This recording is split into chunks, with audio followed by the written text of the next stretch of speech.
We've all seen science specials that show what looks like an ice age, often an image of one of the polar regions, such as this photo of a large mountain in Antarctica, with a commentary explaining that all the warming rays from the sun bounce off the snow and ice and off into space.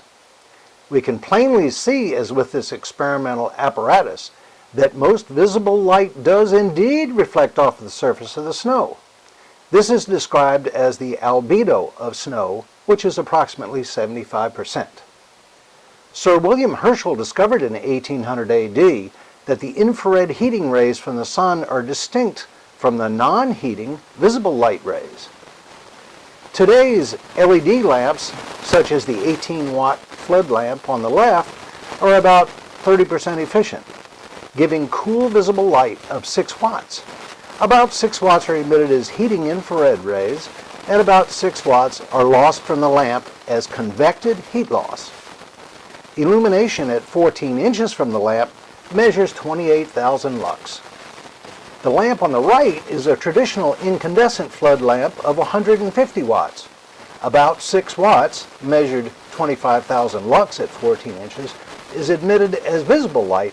The remainder is infrared light and convected heat loss from the bulb, which, for the purposes of this experiment, are estimated at 72 watts each.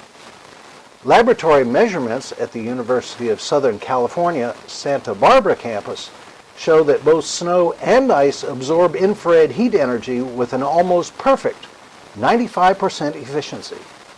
So, ice ages are not self-fulfilling, with heat from the sun ricocheting off into space. There is no scientific data showing ice ages end due to massive volcanism and theoretical carbon dioxide greenhouse heating of the Earth. Massive volcano eruptions recorded by humans relate they cause catastrophic cooling. For example, the year without a summer. In fact, even with 21 times the mass of CO2 per cubic foot of atmosphere as on Earth, Mars is bitterly cold, locked in an eternal ice age. This experiment demonstrates both the visible reflectance and infrared heat absorption of snow. During the course of this experiment, the snow accumulation increased from 5.5 inches to 14 inches during Storm Jason. The most recent ice age was 18,000 BC, and sea level was 300 feet lower at that time. Sea level has increased an average of 1 foot every 50 years, in fits and starts typical of most natural processes, and it continues to increase today.